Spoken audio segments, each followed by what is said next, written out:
Yo, what is up, you guys? We are back with another video, and with Wayfinders coming out on the 15th, which is about 2 days in the recording of this video, I figured why not check out all of the classes and go through their abilities. So, yeah, let's jump right into it. So, first up, we're going to start off with Wingrave.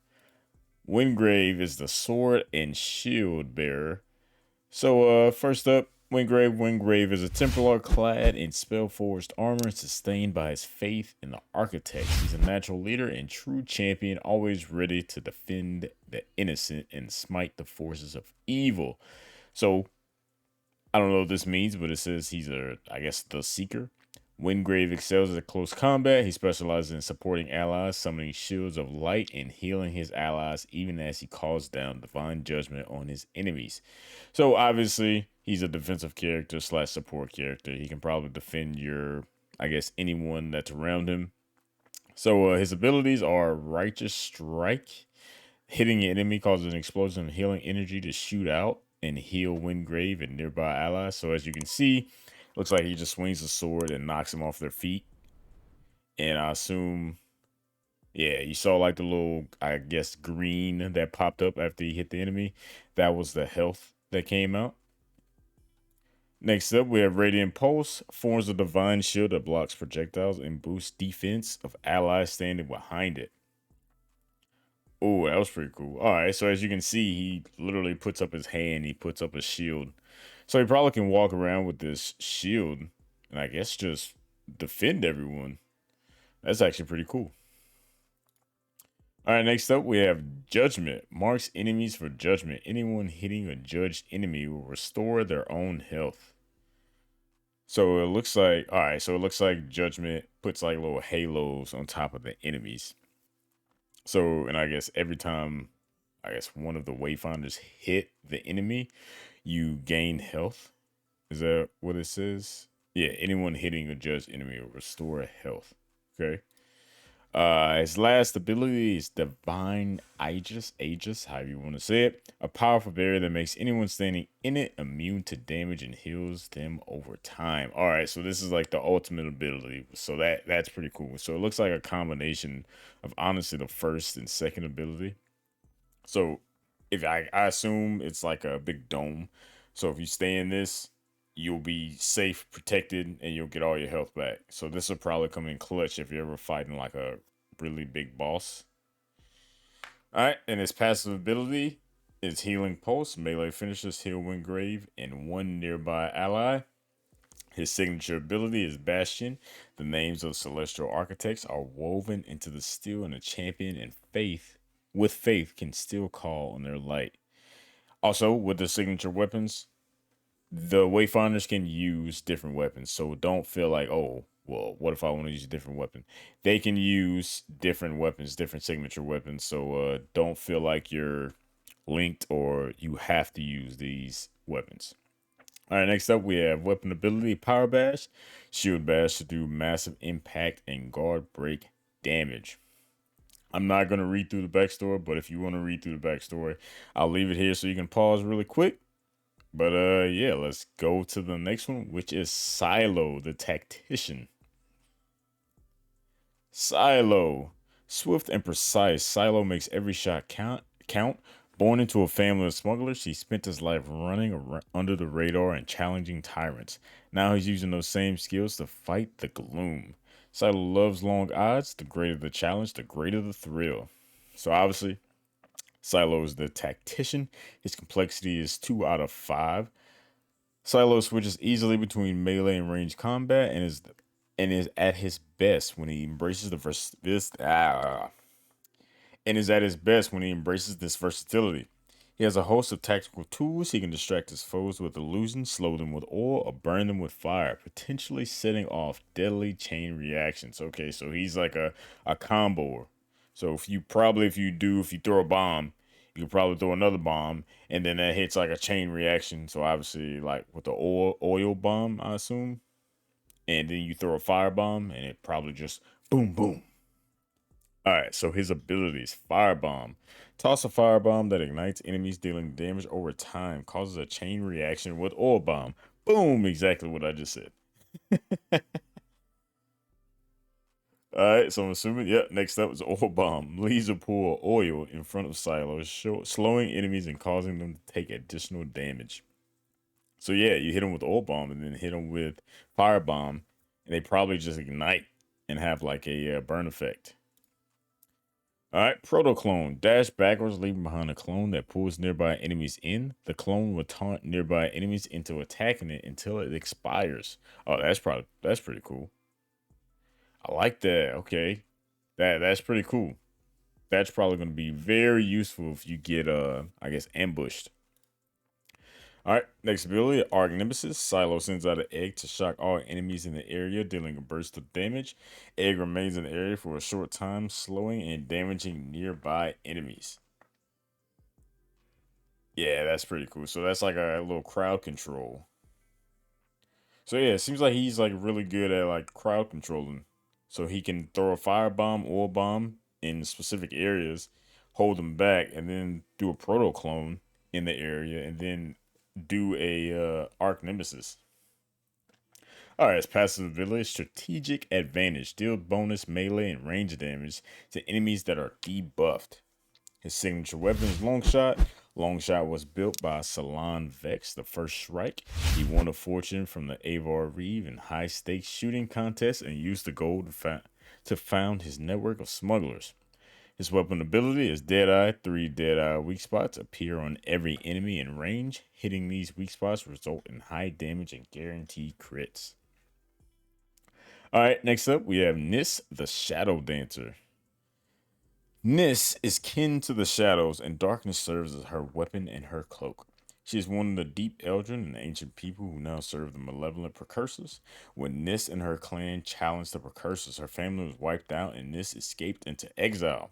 Deadly and swift, Niss cares little for humanity, but she is sworn to destroy the precursors, and the Seekers can help her take her revenge. Alright, so Shadow Dancer. Niss is a complexity 4 out of 5. Niss is an Eldritch Shadow Dancer and is at her best when she's in motion. She dances around her enemies, defending herself with a cloak of shadows and striking them down with spectral blades. So Niss to me, whenever I play the beta, it's more like a solo DPS. Like you could probably take her into any solo thing and probably survive. Alright, so our first ability is Shadow Step, dash in a line, dealing damage. After a short delay, a Gloom clone will dash from your initial position to you, dealing damage to the enemies. That's pretty cool. Umbral Aura. Niss is empowered by Umbral magic, causing her next 3 dodges to pierce a nearby enemy with a shadow. Vengeful Shade, briefly become immune to attacks and damage enemies in front of Niss. And Gloom Shroud. For the next few seconds, Shadow Step can be used at no cost. So she's definitely like a solo DPS, high burst DPS in anything that you can think of, like offensive wise. All right, her passive ability is Lingering Shadow. After dodging, gain attack power for a short duration.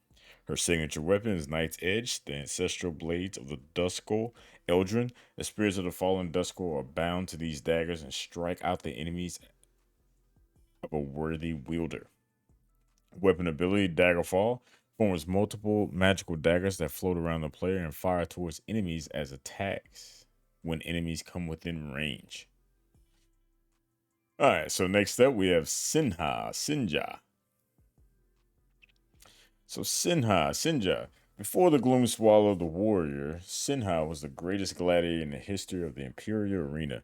She is the last of the Iron Sisters of League of Warriors from the distant dominion of the Seven Winds, and she smites her enemies with both storm and steel.